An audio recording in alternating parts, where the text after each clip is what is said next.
اللہ اکبر، سبحان اللہ، الحمدللہ، استغفر اللہ، نحمدہ و نصلی علی رسولہ الکریم، اما بعد، اعوذ باللہ من الشیطان الرجیم، بسم اللہ الرحمن الرحیم۔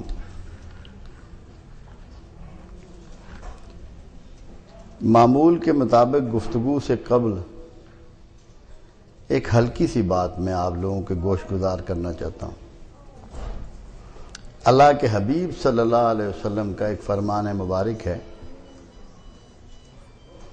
کہ اپنے ماں باپ کو گالیاں نہ دو، اپنے ماں باپ کو گالیاں نہ دو۔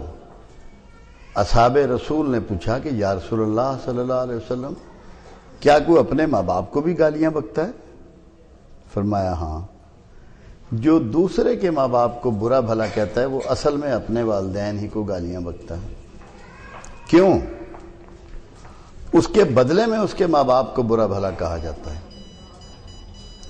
یہ اصل میں ساری فلسفی صرف یہ سمجھانے کے لیے ہے کہ اگر آپ اپنی عزت معاشرے میں چاہتے ہیں، اپنا احترام چاہتے ہیں، تو دوسروں کا احترام اپنے اوپر واجب کر لیں۔ اور کوئی شخص دنیا میں کیا ایسا ہے جو اپنی عزت نہ چاہتا ہو، اپنی توقیر نہ چاہتا ہو؟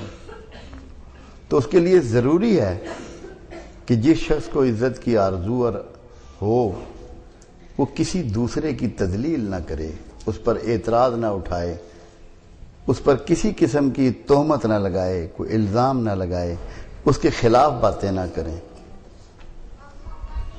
ہمارے ہاں مرد و خواتین یہ تخصیص اب نہیں کی جا سکتی کہ لوگ دوسروں کے خلاف باتیں کرتے ہیں۔ تو اگر ہم لوگ صرف یہ ایک عادت چھوڑ دیں تو اللہ کے پسندیدہ لوگوں میں شامل ہو جائیں۔ اور میرا خیال ہے کہ یہ عادت بد جو ہے، دوسروں کے بارے میں اعتراض کرنا، گفتگو کرنا، ٹونٹ کرنا، اس کا ہم سب ہی شکار ہیں۔ تو ہمیں آج یہاں اپنے آپ سے، اپنے اللہ سے وعدہ کرنا ہوگا کہ آج کے بعد ہم کسی کے بارے میں اعتراض والی، الزام والی، تہمت والی، عیب جوئی والی گفتگو نہ کریں۔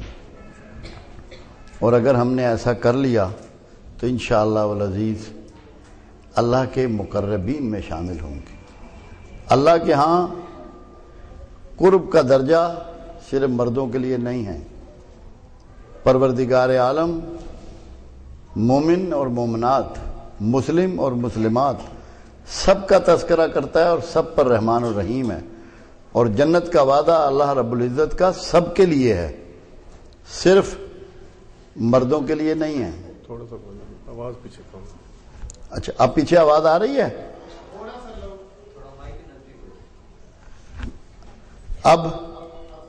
اب آ رہی ہے؟ اچھا، شکریہ، آپ پہلے ہی بتا دیتے۔ یہاں پیچھے جو فلیکس لگا ہوا ہے اس پہ لکھا کیا ہے مضمون؟ آج خواتین کا کردار۔ آج سے کیا مراد ہے؟ آج اس کو کہتے ہیں جس کا ماضی نہیں ہوتا، آج اس کو کہتے ہیں جس کا مستقبل نہیں ہوتا۔ تو آج سے یہاں مراد اللہ اور اللہ کی کتاب ہے۔ جب ہم آج کی بات کریں گے، قرآن کا کوئی ماضی نہیں، قرآن کا کوئی مستقبل نہیں۔ قرآن روز اول کی طرح آج بھی اسی طرح اپنی ہدایت اور حکمتوں اور رحمتوں کے ساتھ ہم میں موجود ہے، جیسے کل تھا اور جیسے کل ہوگا۔ کیوں کہ یہ پروردگار عالم کا کلام ہے، نہ بوسیدہ ہو سکتا ہے، نہ بوڑھا ہو سکتا ہے، نہ متروک ہو سکتا ہے۔ تو ہم جب اس مضمون کو چنا، آج خواتین کا کردار، تو اس کے ایک ہی معنی تھے کہ ہم نے خواتین کے اس کردار کو جانچنا ہے، اس کردار کو دیکھنا ہے، وہ کردار آپ کے گوش گزار کرنا ہے جو قرآن میں درج ہے۔ اور آپ لوگ اتنی معزز ہیں، قابل احترام ہیں کہ کوئی پیغمبر ایسے نہیں گزرے جس کی مستورات میں سے، خواتین میں سے جو اس کی ماں نہ ہو۔ سب پیغمبروں کی ماں خواتین ہیں۔ اس سے بڑا اعزاز کیا ہوگا؟ اور جب اللہ کے حبیب صلی اللہ علیہ وسلم یہ جملہ ادا فرما رہے تھے کہ تمہاری جنت ماؤں کے قدموں کے نیچے ہے، ماؤں کے پاؤں تلے ہے، تو سارے پیغمبر بھی اس میں شریک ہیں، کیونکہ ان کی بھی جنت ان کی ماؤں کے قدموں تلے ہے۔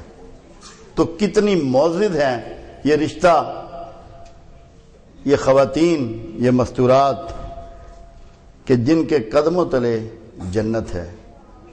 اتنا بڑا اعزاز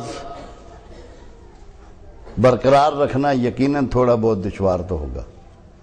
اپنے اس اعزاز کو برقرار رکھنا، اور جو اعزاز رب العزت نے آپ کو عطا کر دیا اس کو قائم تو رہنا چاہیے۔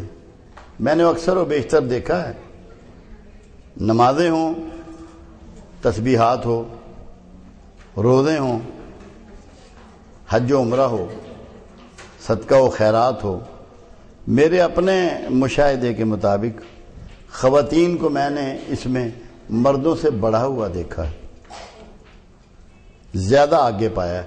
ہمیشہ میں اپنے گھروں میں بھی دیکھتا ہوں، اپنے عزیز و اقربا کے گھروں میں بھی دیکھتا ہوں، لوگوں سے پوچھتا بھی رہتا ہوں اور بڑا خوش بھی ہوتا ہوں،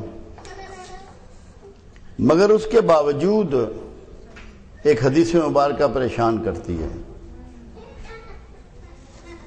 کہ اللہ کے رسول صلی اللہ علیہ وسلم نے فرمایا کہ دوزخ میں عورتیں کثرت سے ہوں گی، تو کم از کم ہمیں جو لوگ یہاں بیٹھے ہیں، جو لوگ ان کے گھروں میں بیٹھے ہیں، جن سے واسطہ پڑتا ہے، یہ کوشش کرنی ہے کہ ہم لوگ اس گروہ میں سے نہ ہوں جو دوزخ والا ہے۔ ہمیں اپنے آپ کو اس سے نکال لینا ہے، بچا لینا ہے، تحفظ کرنا ہے۔ تو یہ تب ممکن ہوگا کہ اگر ہم قرآن سے وابستہ ہو جائیں گے، قرآن سے جڑ جائیں گے، اور بدقسمتی سے قرآن کو کتاب ثواب نہ سمجھیں گے، کتاب ہدایت سمجھیں گے، کتاب حکمت سمجھیں گے۔ خود میری اپنی بیوی ہر سال رمضان میں 15 قرآن شریف ختم کرتی تھی، کہتی میں 15 قرآن شریف ہر سال ختم کرتی ہوں۔ میں نے کہا انشاءاللہ اس کا صلہ تجھے کچھ بھی نہ ملے گا، کیونکہ تو ایک لفظ بھی نہیں جانتی کہ اللہ تجھ سے کیا چاہتا ہے۔ تو قرآن پڑھتی ہے، ثواب کے عذاب میں گرفتار ہے، اللہ سے تیرا کوئی تعلق نہیں ہے۔ جب تک کہ تو نے قرآن کو اس انداز میں نہ پڑھا، اس انداز میں نہ سمجھا، اس انداز میں نہ سیکھا کہ جیسے تجھ پہ اترا ہو، یہ احکامات تیرے لیے ہیں سارے۔ تو اب الحمدللہ پچھلے 5 سال سے قرآن اس کو سمجھ آنا شروع ہو گیا۔ اب وہ ترجمے سے پڑھتی ہے، بار بار پڑھتی ہے، ریپیٹ کرتی ہے، تھوڑا تھوڑا پڑھتی ہے۔ ہم تو کہتے ہیں قرآن کو آج ہی ختم کر لو، آج میں نے 10 پارے پڑھ لیے۔ قرآن 23 سال میں اترا ہے، بہت آہستگی کے ساتھ، نرمی کے ساتھ، جیسے جیسے اللہ کے حبیب صلی اللہ علیہ وسلم کی تبلیغ آگے بڑھتی گئی، قرآن اترتا چلا گیا۔ ایک دن رات میں سپیڈ کے ساتھ اللہ نے قرآن کو نہیں اتارا، کیونکہ مالک یہ چاہتا تھا کہ جن کو یہ قرآن پیش کیا جانا ہے، جن کو اس کے ذریعے ہدایت ملنی ہے، وہ لوگ کم از کم اس قابل ہو جائیں کہ ان کو سمجھ میں آنا شروع ہو جائے کہ اللہ ہم سے چاہتا کیا ہے۔ قرآن تزکیہ نفس کے لیے ہے، ہدایت کے لیے ہے، حکمت کے لیے ہے۔ یہ 3 چیزیں اگر آپ نے قرآن سے حاصل کر لی تو ایک بات میں اس مجمع میں پورے وثوق سے کہہ سکتا ہوں،